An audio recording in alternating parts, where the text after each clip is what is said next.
सभी राष्ट्रवादी और सनातनी भाइयों का स्वागत है पॉलिटिकल बस में। दोस्तों, Hemant Biswa Sharma chief minister of Assam आजकल ट्रेंडिंग न्यूज पे हैं। हर जगह सोशल मीडिया में उनकी ही चर्चा हो रही है। हाल ही में उन्होंने असम को लेके एक खुलासा किया है असम कांग्रेस के ऊपर में, जिसके बाद में असम बीजेपी और असम कांग्रेस के बीच में तू मैं शुरू हो चुकी है। ये जो एक्सपोजर उन्होंने किया है दोस्तों, ये डायरेक्टली नेशनल सिक्योरिटी के लिए एक तरीके से थ्रेट भी है। आपको बता दूं कि अगले साल असम के अंदर में विधानसभा के चुनाव होने जा रहे हैं और इसी बीच हेमंत बिश्व शर्मा जी ने यह कहा है कि पिछले एक महीने से 5000 फेक फेसबुक अकाउंट एक्टिव हुए हैं, जो कि डायरेक्टली लिंक्ड है असम की कांग्रेस से और असम की सियासत से। उनका कहना है कि ये 5000 अकाउंट में से 2092 अकाउंट की अभी जांच पूरी हो चुकी है। इन सब में एक चीज कॉमन ये है कि उन सब ने दिखाया कि वो आईआईटी गुवाहाटी से पढ़ रहे हैं। हालांकि आईआईटी गुवाहाटी के अंदर में भी जब पुलिस प्रशासन गई, जांच की उन्होंने, तो देखा कि जितने भी ये फेक फेसबुक अकाउंट्स खुले हैं, जो नाम उनके थे वो सब के सब फर्जी हैं। कभी वो लोग जिंदगी में भी आईआईटी गुवाहाटी का मुंह भी नहीं देखा होगा, तो वहां पे पढ़ाई की तो दूर की बात है। फिर साइबर सिक्योरिटी जो साइबर सेल है हमारा असम के अंदर में, हेमंत बिश्व शर्मा जी ने जांच करवाई और पता चला कि इन 2092 जो अकाउंट्स की जांच हुई है उसमें से 700 से ज्यादा तो बांग्लादेश से ऑपरेट हो रहे हैं, 350 से ज्यादा पाकिस्तान से ऑपरेट हो रहे हैं, कुछ फ्रांस से हो रहे हैं, कुछ अल्बानिया से हो रहे हैं, कुछ ऑस्ट्रेलिया से हो रहे हैं, 50 मिडिल ईस्ट से हो रहे हैं और 35 अफगानिस्तान से हो रहे हैं। तो आप समझ सकते हैं कि पर्टिकुलरली असम को लेके, क्योंकि आपको पता है भारत के अंदर में बहुत ही कम ऐसे चीफ मिनिस्टर है जिनको लेके पूरे भारत के अंदर में लोगों के बीच में लोकप्रियता है, उसमें से हेमंत बिश्व शर्मा जी जरूर है। वो आए दिन उन्होंने जितना असम के लिए हाल ही में कुछ सालों के अंदर में किया है, वो जितनी उसकी प्रशंसा करे उतना कम है। उन्होंने जो डेमोग्राफी चेंज हो रही थी, जो इलीगल बांग्लादेशी बॉर्डर के अंदर से घुस रहे थे दोस्तों, बॉर्डर पार कर करके बहुत हद तक बंद कर दिया, खत्म कर दिया। उल्टा जितने बांग्लादेशी पकड़े जा रहे हैं असम के अंदर से, उनको भगाया जा रहा है, फिर नो मैंस लैंड में छोड़ दिया जाता है। फिर इन बांग्लादेशियों को जितने भी दलालों के द्वारा भारत के अंदर में घुसाया जाता है, उन पे भी क्रैकडाउन चल रही है। अभी आपको लेटेस्ट कल की न्यूज बताऊं तो वहां पे डुबरी के अंदर में जो फेक सिम कार्ड, फेक नाम से सिम कार्ड एक्टिव करके देने वाला जो बंदा था, उसको भी पकड़ा है और साथ ही साथ में उसके 12 और साथियों को पकड़ा गया। ये पूरा जो रैकेट, ये जो पूरा नेक्सस है, इन सबको बस्ट किया जा रहा है। इनको कौन बसाता है, कौन इनके डॉक्यूमेंट्स फर्जी बनाता है, सब each and everything is being verified और इस पे असम पुलिस जबरदस्त तरीके से क्रैकडाउन कर रही है। अब उन्होंने और कई खुलासे किए हैं दोस्तों। उन्होंने कहा है कि ये जितने भी अकाउंट्स हैं, इनमें खासा देखा गया है कि ये सब रेडिकल पोस्ट बहुत करते हैं। ये रेडिकल पोस्ट बहुत करते हैं, पर्टिकुलरली एक कम्युनिटी को लेके ही, एक रिलीजन को लेके ही ये पोस्ट करते रहते हैं। फिर उन्होंने ये भी कहा कि कितनी बड़ी नेशनल सिक्योरिटी के लिए भी ये थ्रेट है, लोगों को रेडिकलाइज्ड करने की कोशिश की जा रही है। साथ ही साथ में ये एक महीने के अंदर ही सारे अकाउंट दिख रहे हैं, बने हुए हैं और एक्टिव दिख रहे हैं। अब उन्होंने कहा कि ये लोग जितने भी लाइक और कमेंट कर रहे हैं, वो असम कांग्रेस के अकाउंट को लाइक एंड कमेंट कर रहे हैं। साथ ही साथ में उनके एक असम कांग्रेस के मिनिस्टर, उनकी कभी भी गतिविधियां होती है, उनकी रैली होती है या कहीं पे वो कहीं जाते हैं उद्घाटन करने, तो वहां पे कमेंट तो उनका होता ही है। गौरतलब बात यह है कि ये सब के सब अलग अलग टाइम जोन से ही हैं, लेकिन इनके लाइक, कमेंट और ये जब एक्टिव होते हैं तो एक ही टाइम पे होते हैं। तो हेमंत बिश्व शर्मा जी ने ये भी कहा कि ये भी लग रहा है कि इनको व्हाट्सएप के माध्यम से, व्हाट्सएप ग्रुप बना के इनको कहा जा रहा है, इंस्ट्रक्शन दी जा रही है कि ये होने वाला है, आप लोग ऐसे कमेंट करो। तो एक टूल किट गैंग की तरीके से ये सब ऑपरेट कर रहे हैं असम के अंदर में तख्ता पलट करने के लिए। तो हेमंत बिश्व शर्मा जी ने रिक्वेस्ट की असम के लोगों को कि आप लोग कृपया इन फेक अकाउंट से बचिए, इनके प्रोपेगेंडा से बचिए। सरकार अपना क्रैकडाउन जैसे कर रही है वो तो करेगी ही, साइबर सेल जो करना होगा वो तो करेगी ही, लेकिन इनके फेक प्रोपेगेंडा में कभी मत पड़िएगा, फेक न्यूज सर्कुलेट मत करिएगा, इन लोगों से बचिए। फिर उन्होंने दोस्तों आपको पता ही है कि गौरव गोगोई जो कि कांग्रेस के राहुल गांधी के बाद में कहा जाता है, उनको बहुत सुना जाता है, ठीक है, राहुल गांधी के आसपास में ही घूमते रहते हैं, लटकते रहते हैं, तो उनके ऊपर में भी हिमंता बिस्वा शर्मा जी ने बहुत गंभीर आरोप लगाए हैं कि उनकी वाइफ आईएसआई के लिए काम करती थी।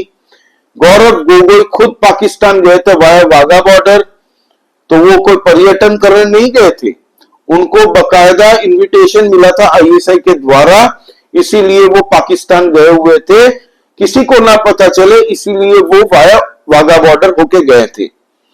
और जैसे ही ये खुलासा किया हिमंता बिस्वा शर्मा जी ने अपने प्रेस कॉन्फ्रेंस में, उसके बाद में कांग्रेस सरकार की तरफ से और गौरव गोगोई की तरफ से बयान आता है कि ये सब फर्जी बातें हैं मेरी रिपुटेशन को खराब करने की, हम देखेंगे। तो हिमंता बिस्वा शर्मा जी ने कहा कि अभी इन्वेस्टिगेशन पूरी हो जाने दीजिए, सितंबर महीने के अंदर में पूरा एक्सपोज करेंगे आपको, एकदम बढ़िया से फीता लगा के बढ़िया से एक्सपोज किया जाएगा पूरी दुनिया के सामने। और उन्होंने ये भी कहा कि जो गौरव गोगोई के बेटे हैं वो इंडियन सिटीजन नहीं है, उनकी नागरिकता उनके बच्चे की बाहर की ली गई है, ब्रिटेन की कह रहे थे हिमंता बिस्वा शर्मा जी। और उनकी जो वाइफ है वो आईएसआई के लिए काम करती थी, वो खुद एक अमेरिकन सिटीजन है, ये खुलासा हिमंता बिस्वा शर्मा जी ने कहा है।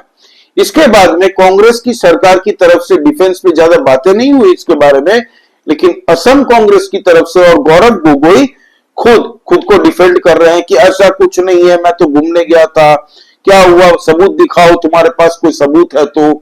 हिमंता बिस्वा शर्मा जी ने कहा सितंबर का महीना आने दो, एक एक सबूत दिखाए जाएंगे। अब आने वाले जो साल में असम के चुनाव है दोस्तों, वो बहुत ही इंपॉर्टेंट है, उसमें इंटरेस्ट बांग्लादेश भी लेगा और बांग्लादेश भी मैनिपुलेट करने की पूरी कोशिश करेगा असम चुनाव से पहले। ये हिमंता बिस्वा शर्मा जी को पूरी तरह से पता है अच्छे से, इसीलिए जितने भी बॉर्डरिंग एरियाज है असम के पास में, उनको कह दिया गया कि अंधेरे के वक्त शाम के बाद में कोई भी वहां पे टहलता दिखना नहीं चाहिए, नहीं तो कठिन ऑर्डर दे दिए गए हैं बीएसएफ को और वहां की पुलिस प्रशासन को, जो भी पुलिस पेट्रोलिंग करती है उन सबको एकदम कठिन निर्देश दे दिए गए हैं कि कोई भी ज्यादा कुछ करे तो भाई हर हर महादेव कर दो उनको।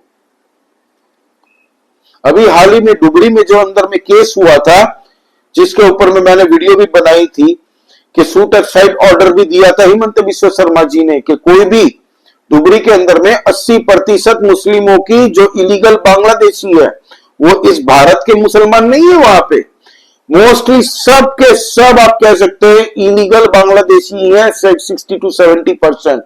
कोई 30 साल से रह रहा है, कोई 25 साल से रह रहा है, कोई 35 साल से रह रहा है, कोई 5 साल से रह रहा है, और अधिकतर दोस्तों पिछले 15-20 साल के अंदर में ही वहां पे रह रहे। तो डेमोग्राफी इस हद तक चेंज कर दी है। तो हिंदुओं के मंदिर के ऊपर में जो अभी बकरा ईद हुआ मुस्लिमों का, उस दिन में गायों का गर्दन काट के वहां पे मंदिर पे रखा हुआ था। इसको लेके वहां के लोगों ने कहा कि हम दो ही चीज कर सकते हैं, या हथियार लेके इनको उखेड़े या हम लॉ एंड ऑर्डर की देखें, तो लॉ एंड ऑर्डर आप मैनेज कीजिए। तब हिमंता बिस्वा शर्मा जी ने कहा कि एक हिंदू रिलीजन को अगर ठेस पहुंचाया इन लोगों ने तो एक एक को भी हम छोड़ेंगे नहीं, किसी को भी। उन्होंने कहा कि हिंदुओं के मंदिरों के ऊपर में तुम लोगों ने ऐसा कांड किया है, तुम लोगों ने हिंदुओं की आस्था के साथ खेला है, किसी को नहीं बख्शा जाएगा। और पुलिस प्रशासन को ये ऑर्डर दे दिए कि कोई भी अगर पत्थर फेंकते दिखे, कोई भी अगर हिंदुओं के मंदिर के आसपास में गलत गतिविधि करते हुए भी पकड़ा जाए तो सीधा उनको ठोक दो, कोई सवाल जवाब नहीं होगा उनसे। उसके बाद में सिचुएशन शांत हो गई। फिर एक दो जगह पे ऐसे छोटे मोटे कांड होते हुए दिखे, तब हिमंता बिस्वा शर्मा जी ने कह दिया कि देखो भाई, तुम लोग अगर गाय अगर हिंदुओं के मंदिर में गाय का मांस फेंकोगे तो ये एक्सपेक्ट मत करना कि वो शांत रहेंगे, वो भी फिर सुअर का मांस फेंक देंगे तुम लोगों के उधर जहां पे तुम लोग नमाज पढ़ते हो या पूजा करते हो, इबादत करते हो। फिर मत कहना। इसको लेके वहां की कांग्रेस पार्टी पूरी तरीके से बौखला गई। हालांकि कांग्रेस ने उस वक्त ने कुछ नहीं कहा जब मंदिरों के ऊपर में गाय का मांस काट के फेंका गया। कांग्रेस ने उस वक्त में एक आवाज नहीं निकाली। जैसे ही हिमंत बिस्वा शर्मा जी ने कहा कि कल को लोग अगर फेंकते हैं तुम लोगों की इबादत की जगह में, फिर मुझे मत कहना, क्योंकि टिट फॉर टैट होगा, फिर तो तुम लोगों ने भी किया। तो इसको लेके वहां की कांग्रेस थोड़ी हाइपर होगी कि ऐसे कैसे बोल सकते हैं हिमंत बिस्वा शर्मा चीफ मिनिस्टर होके, हमारे देश की सेक्युलरिज्म का क्या होगा। ये जितने भी इलीगल बांग्लादेशी, आप यकीन मानिए खदेड़ खदेड़ के सबको भेजा जाएगा और भेजा जा रहा है। आए दिन भारत के अंदर से आप देखिए, दिल्ली के अंदर से अभी परसों दिन ही 45 बांग्लादेशी पकड़े गए हैं। गुजरात के अंदर में पिछले 6 दिन के अंदर में 200 से ज्यादा इलीगल बांग्लादेशी पकड़े गए। मध्य प्रदेश में पकड़े जा रहे हैं, राजस्थान में पकड़े जा रहे हैं, उत्तर प्रदेश में पकड़े जा रहे हैं, बिहार में पकड़े जा रहे हैं। जहां जहां से पकड़े जा रहे हैं, कहीं से नहीं छोड़ा जा रहा है इनको। हरियाणा से पकड़े जा रहे हैं, हर जगह से सीधा डिपोर्ट किया जा रहा है। अभी हाल ही में पुणे के अंदर में भी पकड़े गए थे महाराष्ट्र से, तो उनको भी सबको डिपोर्टेशन सेंटर ले जाया जा रहा है, उनके ऊपर एफआईआर लगाई जा रही है बढ़िया से, और फिर उनको डिपोर्ट किया जा रहा है। तो अब असम हिमंत बिस्वा शर्मा जी पूरे एक्शन मोड में दिख रहे हैं। वहां पे इंडस्ट्रियलाइजेशन शुरू हो चुका है दोस्तों काफी हद तक। वहां पे ट्रेन का इंफ्रास्ट्रक्चर भी बहुत सुधरा है पहले से। जो पहले असम गए हुए हैं और जो आज अभी जाएंगे या गए हुए हैं हाल ही में, उनको फर्क दिखता है भाई। असम के अंदर में पूरा जमीन आसमान का फर्क पड़ गया। लोकप्रियता असम के अंदर में हिमंत बिस्वा शर्मा जी के लिए बहुत जबरदस्त बढ़ गई है। अभी हाल ही में जो फ्लड आया था, वो एसी ऑफिस में बैठ के खाली ऑर्डर नहीं पास कर रहे थे, वो खुद फ्लड विक्टिम से मिलने गए थे और उनको एक एक चीज मुहैया कराएंगे। उनका जितना लॉस हुआ है उनको घर पक्का बना के दिया जाएगा, उनके पूरे एक एक लॉस को कंपेंसेट किया जाएगा असम की गवर्नमेंट के द्वारा। इतना एश्योरेंस दिया गया है। तो लोग आज असम के अंदर में सेफ फील करते हैं। असम के अंदर में डेमोग्राफी जिस तरीके से चेंज हो रही थी ना, वो अब बंद हो चुकी है एक तरीके से, अब रिवर्स हो रहा है। तो ये है दोस्तों पूरा मामला। ये जो ऑनलाइन जिहाद जो अभी ट्रेंड में है सोशल मीडिया में, जिसके बारे में हिमंत बिस्वा शर्मा जी ने कहा है, तो इन जितने भी फर्जी अकाउंट्स हैं इन सबको क्रैकडाउन किया जा रहा है और इनसे जो भी लिंक होगा, फिर वो चाहे भाजपा से हो कांग्रेस से हो, किसी को नहीं छोड़ा जाएगा। ये भी हिमंत बिस्वा शर्मा जी ने बता दिया है। तो ये थी दोस्तों एक छोटी सी अपडेट आपको देनी थी असम के अंदर में क्या चल रहा है अभी इसको लेके। तो प्लीज आप सब्सक्राइब करिए इस चैनल को, लाइक कीजिए इस वीडियो को और कमेंट करके बताइए आपका इस बारे में क्या कहना है। जय श्री राम सभी सनातनी और राष्ट्रवादी भाइयों को जय हिंद, वंदे मातरम।